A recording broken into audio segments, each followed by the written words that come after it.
ദൈവത്തിന് സ്തുതി. ജീവവചനത്തിലേക്ക് സ്വാഗതം. വിശുദ്ധ മർക്കോസ് അബ്രോനോ എഴുതിയ നമ്മുടെ കർത്താവ് യേശു മിശിഹായുടെ സുവിശേഷം അനുസരിച്ച് ആദ്യമായി രേഖപ്പെടുത്തിയിരിക്കുന്നത് 1:15 അത് ഇപ്രകാരമാണ്: അവൻ പറഞ്ഞു, സമയം പൂർത്തിയായി, ദൈവരാജ്യം സമീപിച്ചിരിക്കുന്നു, അനുതപിച്ച് സുവിശേഷത്തിൽ വിശ്വസിപ്പിൻ. സ്നാപക യോഹന്നാന്റെ പ്രസംഗത്തിലെ ആദ്യവചനമായി വിശുദ്ധ മത്തായി ശ്ലീഹ രേഖപ്പെടുത്തിയിരിക്കുന്നതും സമാന ആശയമാണ്. അക്കാലത്ത് സ്നാപക യോഹന്നാൻ യൂദായിലെ മരുഭൂമിയിൽ വന്ന് പ്രസംഗിച്ചു, മാനസാന്തരപ്പെടുവിൻ, സ്വർഗരാജ്യം സമീപിച്ചിരിക്കുന്നുവെന്ന് നാം അവിടെ വായിക്കുന്നു. അനുതപിക്കുക, സുവിശേഷത്തിൽ വിശ്വസിക്കുക, ഇതായിരുന്നു ഇരുവരുടെയും സന്ദേശത്തിൻ്റെ പ്രാരംഭവും രത്നച്ചുരുക്കവും. വിലാപങ്ങൾ 3:40 നാം വായിക്കുന്നു: നമുക്ക് നമ്മുടെ വഴികൾ സൂക്ഷ്മമായി പരിശോധിക്കുകയും കർത്താവിങ്കലേക്ക് തിരിയുകയും ചെയ്യാം. മനുഷ്യൻ്റെ അടിസ്ഥാന തിന്മകൾ അഹങ്കാരവും സ്വാർത്ഥതയുമാണ്. അഹങ്കാരം ദൈവത്തെ നിഷേധിക്കാനും സ്വാർത്ഥത സഹോദരനെ ചൂഷണം ചെയ്യുവാനും അവനെ പ്രേരിപ്പിക്കുന്നു. പശ്ചാത്താപം എന്നാൽ ഒന്നാമതായി ദൈവത്തെ അംഗീകരിച്ച് മഹത്വപ്പെടുത്തി അവിടത്തേക്ക് നന്ദി പ്രകാശിക്കുകയാണ്. അവർ ദൈവത്തെ അറിഞ്ഞിരുന്നുവെങ്കിൽ അവിടുത്തെ ദൈവമായി മഹത്വപ്പെടുത്തുകയോ അവിടത്തേക്ക് നന്ദി പ്രകാശിക്കുകയോ ചെയ്തില്ല എന്ന് റോമർ 1:21 നാം വായിക്കുന്നു. നന്ദി പ്രകാശിപ്പിക്കണമെങ്കിൽ തൻ്റെ ആയുസ്സും ശക്തിയും കഴിവും സമ്പത്തും ദൈവത്തിൻ്റെ സൗജന്യദാനമാണെന്ന തിരിച്ചറിവുണ്ടാകണം. 1 കൊരിന്ത്യർ 4:7 നാം വായിക്കുന്നു: ദാനമായി ലഭിച്ചതല്ലാതെ നിനക്കെന്തുണ്ട്? എല്ലാം ദാനമായിരിക്കെ ദാനമല്ല എന്ന മട്ടിൽ എന്തിന് നീ അഹങ്കരിക്കുന്നു എന്ന് നാം അവിടെ കാണുന്നു.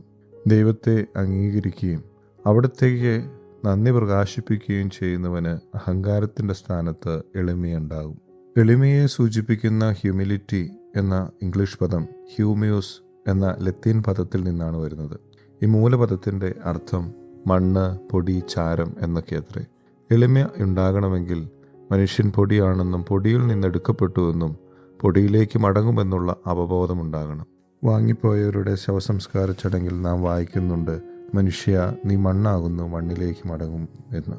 ഉൽപ്പത്തി 2:7 നാം വായിക്കുന്നു: കേവലം പൊടിയായ മനുഷ്യന് ജീവനും ശക്തിയും തേജസ്സും സൗന്ദര്യവും കൈവന്നത് ദൈവം തൻ്റെ ശ്വാസം അവന് നൽകിയപ്പോഴത്രേ. ദൈവം എല്ലാവരെയും തുല്യരായല്ല സൃഷ്ടിച്ചിരിക്കുന്നത് എന്ന് നമുക്ക് തിരിച്ചറിയുവാൻ സാധിക്കണം.